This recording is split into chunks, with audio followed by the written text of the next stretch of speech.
Good morning, students. Suprabhat sabhi ko. Today we are going to learn about chapter second of our economics book, that is sectors of the Indian economy. तो Indian economy के जो sectors हैं जिससे हमारी अर्थव्यवस्था चलती है, हमारी अर्थव्यवस्था का इवैल्यूएशन होता है, वह कितनी बड़ी है, कितना ग्रो कर रही है या नहीं ग्रो कर रही है, किन लोगों को किस किस प्रकार के फील्ड्स में जॉब मिली हुई है एसेट्रा, ये सारी चीज़ें हम डिस्कस करेंगे अपने इस चैप्टर में। तो आइए शुरू करते हैं first part of chapter sectors of the Indian economy. इसमें कुछ इकोनॉमिक एक्टिविटीज़ आपकी बुक में दी हुई हैं पिक्चर के माध्यम से, उनको जानने की कोशिश करते हैं। सबसे पहला सवाल ये उठता है कि इकोनॉमिक एक्टिविटी क्या होती है। तो वह एक्टिविटी जिसमें exchange of money takes place, that is known as an economic activity. एक एक्टिविटी आप देख सकते हैं यहाँ पे, अ कुली is taking the bags from one place to another. This is an economic activity. Another one is people making bricks. लोग ईंटें बना रहे हैं, ये भी एक इकोनॉमिक एक्टिविटी है। इसके अलावा न्यूज़पेपर वेंडर्स को आप देखते ही हैं, जो हमारे घर में न्यूज़पेपर पहुंचाते हैं, वो भी एक इकोनॉमिक एक्टिविटी है। Apart from that, selling clothes at a shop is also an economic activity, and doing some kind of farming activities like plugging the cotton balls from the cotton plant is also an economic activity. तो ये सारी activity गतिविधियां अक्सर हमें अपने आसपास दिखती हैं। कुछ फार्मिंग की दिखती हैं, कुछ सर्विसेज दिखते हैं, कुछ चीज़ों का निर्माण हो रहा है, ये सारी एक्टिविटी हमें दिखती हैं। तो all these activities are known as economic activities, but based on their nature of work, किस प्रकार के रिसोर्सेज का इस्तेमाल करते हुए ये एक्टिविटी हो रही है, किस प्रकार की एक्टिविटी हैं, उसके आधार पे आर्थिक गतिविधियों को या इकोनॉमिक एक्टिविटीज़ को 3 पार्ट्स में डिवाइड किया है। So economic activities are grouped into 3 parts. First is primary sector, second is secondary sector, and third is tertiary sector. आइए अब एक एक करके इन सेक्टर्स के बारे में जान लेते हैं। What are these sectors and why do we call them as primary, secondary and tertiary?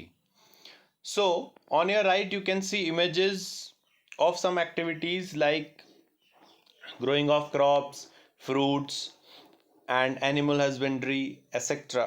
So when a good is produced exploiting natural resources or natural processes are being used to produce a good, it is an activity of the primary sector. जब किसी activity से हम natural resources या natural processes का use करते हुए कोई सामान तैयार करते हैं, उसको उगाते हैं, उसको कहते हैं एक primary activity. For example agriculture, dairy, fishing, forestry etcetera. This sector is also known as agriculture and related sector. तो एक ऐसी गतिविधि जो नेचुरल चीज़ें जैसे कि वाटर, सॉइल, ठीक है, एटमॉस्फेयर, एयर एसेट्रा के द्वारा के सहायता से कुछ चीज़ें बनाई जाती हैं, उगाई जाती हैं, उसको कहते हैं हम प्राइमरी सेक्टर। इसको एग्रीकल्चर और रिलेटेड सेक्टर के नाम से भी जानते हैं। आइए देखते हैं अब दूसरे सेक्टर के बारे में। The second sector is the secondary sector. Here you can see people are making different kind of things like car, toys and generation of electricity, etc., with the help of large and small machines. So when natural products are changed into other forms through ways of manufacturing associated with industrial activity, it is known as an activity of the secondary sector. जब जो natural जो चीज़ें निर्माण की गई हैं primary sector में, उनका इस्तेमाल करते हुए, उनकी फॉर्म को चेंज करते हुए एक नया गुड बनाया जाता है, फिनिश्ड गुड बनाया जाता है, उसको हम कहते हैं सेकेंडरी एक्टिविटी। और सेकेंडरी एक्टिविटी को अक्सर हम इंडस्ट्रीज और फैक्ट्रीज में निर्माण होते हुए देखते हैं। Example iron and steel industry, the fabric industry, the brick industry. तो और ज़रा आसानी से इन एग्जाम्पल्स को अगर हम समझें तो iron and steel industry use करती है जो आयरन ओर से निकाला हुआ आयरन है, उसके अलावा जो अदर मिनरल्स हैं। फैब्रिक इंडस्ट्री यूज़ करती है कॉटन का और थ्रेड का। इसके अलावा ब्रिक इंडस्ट्री यूज़ करती है सॉइल का। It is also known as the industrial sector. तो सेकेंडरी सेक्टर को हम इंडस्ट्रियल सेक्टर के नाम से भी जानते हैं। The third sector is the tertiary sector. Here you can see very clearly in the images there is a doctor, teacher, policeman, nurse, postman, fireman, etc. So the activities which provide services to the goods produced by primary and secondary sector are activities of the tertiary sector. ऐसी activity जिसमें primary और secondary ने जो production किया है उसकी मदद करने के लिए या अन्य सेवाएं जिस फील्ड में दी जाती हैं उसको कहते हैं हम tertiary sector. So all the services which are being provided, different kind of services by different people, and no new good is produced, that is known as an activity of tertiary sector. For example, transportation, banking, storage, communication, etc. This sector is also known as the service sector. इस sector को हम service sector के नाम से भी जानते हैं। अब सर्विस सेक्टर में ज़रूरी नहीं है कि वो चीज़ें जो प्राइमरी और सेकेंडरी से जुड़ी हों वही आती हैं, उसके अलावा भी बहुत सारी सेवाएं जिसका प्राइमरी और सेकेंडरी से कोई लेना देना नहीं है पर वो एक सर्विस है, एक सेवा है, उसको भी हम टर्शियरी सेक्टर में काउंट करते हैं। It also includes services and professionals which may not directly assist the primary or the secondary sector. For example, teachers, doctors, lawyers, barbers, washermen, accountants, guards, and so on. There are many different kinds of services. So, अब हमें एक exercise हमारी NCERT की book में है. Now we have an exercise in our NCERT book which is showing, with the help of different situations and examples, the interdependence of various sectors on each other. So I will read the examples for you and then we will understand what kind of interdependence it is showing. In the first example, imagine what would happen if farmers refuse to sell sugarcane to a particular sugar mill. The mill will have to shut down. Farmers जो है sugar cane बेचने से मना कर देते हैं और ऐसी स्थिति में जो शुगर मिल है वो बंद हो जाएगी। तो ये क्या दिखा रहा है? Secondary sector is dependent on the primary.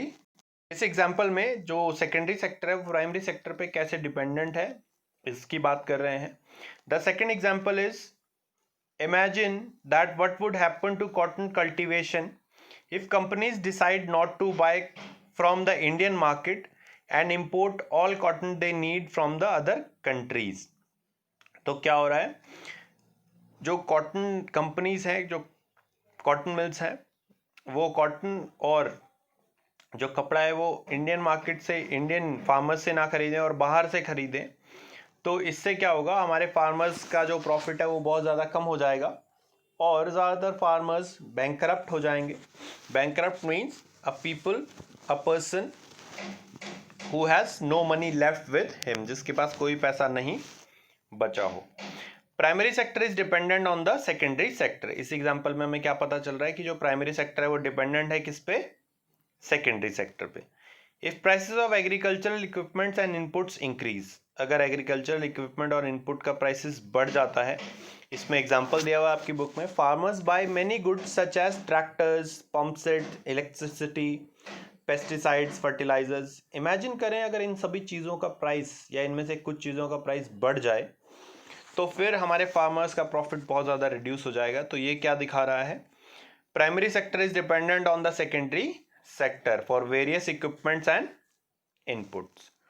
In the last example, here we have people working in industrial and service sector need food. जो इंडस्ट्री और सर्विस सेक्टर में लोग हैं उनको खाना चाहिए, पर इमेजिन करें कि ट्रांसपोर्टर्स जो हैं जो खाना अक्सर रूरल एरिया से अर्बन एरिया तक पहुंचाते हैं या ऐसे एरिया से जहाँ पे प्रोडक्शन हो रहा है वहाँ से जहाँ पे ज़रूरत है या मार्केट में पहुँचाते हैं, अगर वो स्ट्राइक कर दें तो क्या होगा? जो रूरल एरिया है वहाँ पे जो फार्मर्स हैं उनके पास बहुत कम पैसा बचेगा और क्योंकि उनका प्रोडक्ट बिक नहीं रहा है, और इसी के साथ जो अर्बन एरिया जहाँ पे उसकी ज़रूरत है खाने की या अदर कमोडिटीज़ की वो वहाँ पर पहुँच नहीं पाएंगी। तो इस एग्जाम्पल में हमें देखने को मिल रहा है कि प्राइमरी और सेकेंडरी सेक्टर दोनों ही डिपेंडेंट है किस पे, टर्शरी सेक्टर पे। इसी तरीके से हमारा मार्केट वर्क करता है। प्राइमरी, सेकेंडरी और टर्शरी एक साथ मिलकर जब काम करते हैं तब बहुत ही अच्छे तरीके से हम इकोनॉमिक फ्लो को मेंटेन कर पाते हैं। Else it is very important to maintain the economic flow. Now in your book there are some examples. हमें क्लासीफाई करना है, हमें डिटरमाइन करना है कि ये जो प्रोफेशंस हैं ये किस सेक्टर से बिलोंग करते हैं। सो let us finish our exercise. Here we have example as well as sectors. In the first example we have tailor. So tailor belongs to the tertiary sector क्योंकि वो हमें अपनी सर्विस दे रहा है, ना ही तो वो कोई कॉटन का प्रोडक्शन कर रहा है और ना ही किसी फैब्रिक का और ना ही किसी और गारमेंट का हमारे लिए निर्माण कर रहा है। He is only doing modification. Second is a basket weaver. A basket weaver comes in the secondary sector क्योंकि प्राइमरी सेक्टर में जो रॉ मटेरियल प्रोड्यूस हो गया है उसको वो एक नई फॉर्म, नई शेप में दे रहा है और एक बास्केट बना रहा है। Third is a flower cultivator. A flower cultivator is obviously an profession of the primary sector because he is cultivating flower. वो फूल उगा रहा है, नेचुरल प्रोसेस का यूज कर रहा है। Next is a milk vendor. A milk vendor will come in the tertiary sector because he is supplying milk. A fisherman will come in the primary sector. क्यों? Because he is producing fish with the help of water which is a natural resource.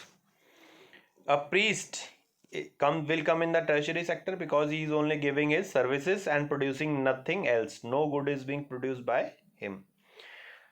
Next is a courier guy, a courier man, a person who is supplying essential material which we order through online. So he is also not producing anything new but helping us to get a product.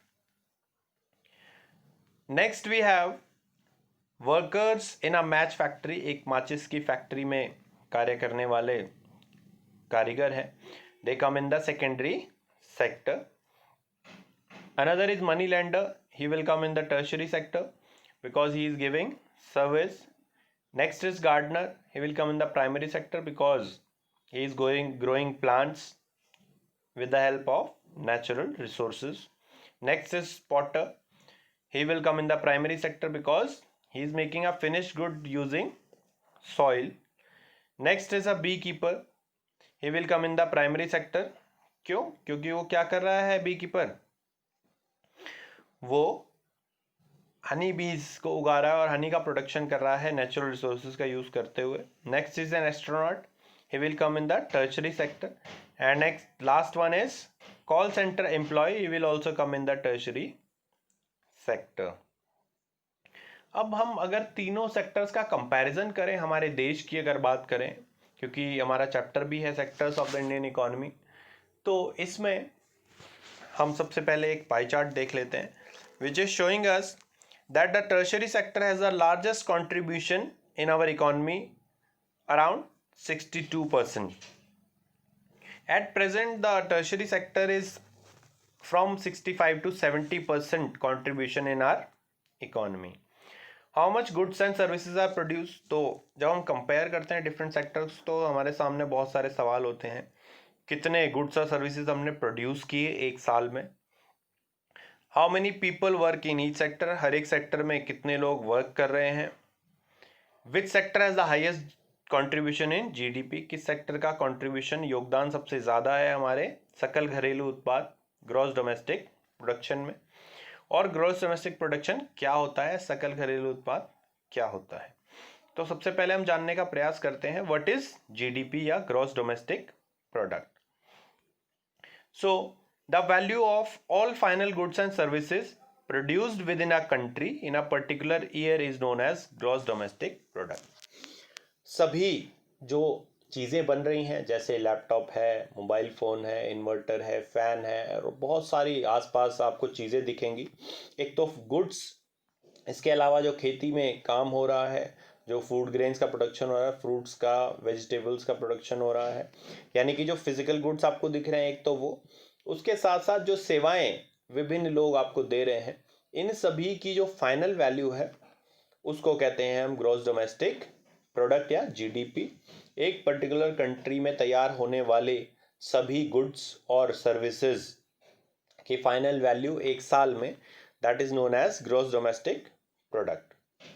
GDP shows the value and size of an economy. तो GDP क्या दिखाती है कि हमारी economy जो अर्थव्यवस्था है उसकी टोटल वैल्यू कितनी है और उसका साइज कितना बड़ा है। GDP at the international level is measured in trillion US dollars. तो जीडीपी इंटरनेशनल लेवल पे ट्रिलियन और बिलियन यूएस डॉलर्स में मेजर की जाती है। Now if you talk about the largest GDPs of the world, सबसे बड़ी इकोनॉमी या जीडीपी की बात करें अगर विश्व में, तो आप एक फिगर के माध्यम से देख सकते हैं कि यूनाइटेड स्टेट्स की इकोनॉमी लगभग 1/4 है पूरे वर्ल्ड के इकोनॉमी के। The US economy is the largest economy in the world with an estimated value of 21 trillion US dollars. तो 21 ट्रिलियन यूएस डॉलर्स के करीब वैल्यू है यूएस इकोनॉमी की। China has a nominal GDP of 14 US dollars and is ranked second. तो China जो है, Chinese जो GDP है, जो इकोनॉमी है, वो सेकंड है वर्ल्ड में, और नॉमिनल जीडीपी के हिसाब से 14 यूएस डॉलर्स की टोटल वर्थ है। चाइना को अक्सर फैक्ट्री ऑफ द वर्ल्ड या द वर्ल्ड फैक्ट्री भी कहा जाता है, क्योंकि इनके यहाँ पे ऑलमोस्ट सभी चीज़ों का डाइवर्सिफाइड प्रोडक्शन होता है और एक बहुत बड़ा एक्सपोर्ट बेस है, यानी कि सेकेंडरी सेक्टर बहुत ज़्यादा महत्वपूर्ण है चाइना में। India has a nominal GDP of 2.5 US dollars and is ranked 6th in the world. तो हम अपने देश की अगर बात करें तो 2.5 ट्रिलियन यूएस डॉलर्स का हमारा नॉमिनल जीडीपी है और ये 6th रैंक है हमारा पूरे वर्ल्ड में। अब जीडीपी एस्टिमेशन इंडिया की बात करें कि हमारे देश में जीडीपी का एस्टिमेशन कौन करता है और कैसे करता है। So the central statistical office या organisation CSO calculates the GDP. तो ये सारा जो डाटा है इकट्ठा करने का काम अलग अलग सेक्टर से, प्राइमरी, सेकेंडरी और टर्शरी से, और एस्टिमेशन का काम कौन करता है? CSO. The Ministry of Finance in India assesses and evaluates the various aspects related to GDP। और ये जो CSO है ये मिनिस्ट्री ऑफ फाइनेंस के अंडर काम करता है, और मिनिस्ट्री ऑफ फाइनेंस ही वो मिनिस्ट्री है, गवर्नमेंट का ऑर्गन है, जो कि इस सारे जीडीपी कैलकुलेशन, इवैल्यूएशन को और जो डिफरेंट एस्पेक्ट्स हैं जीडीपी से रिलेटेड ग्रोथ के, उनको देखता है, उनको इवैल्यूएट करता है। मिनिस्ट्री ऑफ फाइनेंस के असिस्टेंट्स के लिए दो इम्पॉर्टेंट संस्थाएं हैं। द नीति आयोग, जिसको हम पहले प्लानिंग कमीशन के नाम से जानते थे, the name has been change, the work is the same, that is planning for future and what steps could be taken to improve our economy. So NITI Aayog has a full form also, national institute for transforming India, and another one is RBI, reserve bank of India. तो ये दोनों जो संस्थाएं हैं समय समय पे जो नेसेसरी चेंजेस हैं वो करती हैं, ताकि हमारी जो जीडीपी है, हमारी जो इकोनॉमी है, वो सुचारू रूप से चलती रहे और हम निरंतर ग्रो करते रहें, आगे बढ़ते रहें। So now coming on to the assignment part है, we have question number first, what is GDP. Question number 2, explain primary, secondary and tertiary sectors of the economy with suitable examples. Question number 3, which country in the world has the largest economy? Question number 4, which organization in India estimates and calculates the GDP data? And question number 5, which sector has the largest contribution in GDP and which sector provides largest employment? तो largest contribution in GDP हम पहले discuss कर चुके हैं, tertiary sector है, और largest employment जो provide करता है that is the primary sector. So I hope you have understood today's topics. If they were informative, please like the video, share it with your friends so that they can also be benefited from the discussion which we had. Give your valuable suggestions through your comments so that I can make further improvements in the upcoming videos, and subscribe to my channel so that you get latest updates about more informative videos. Thank you and have a nice day.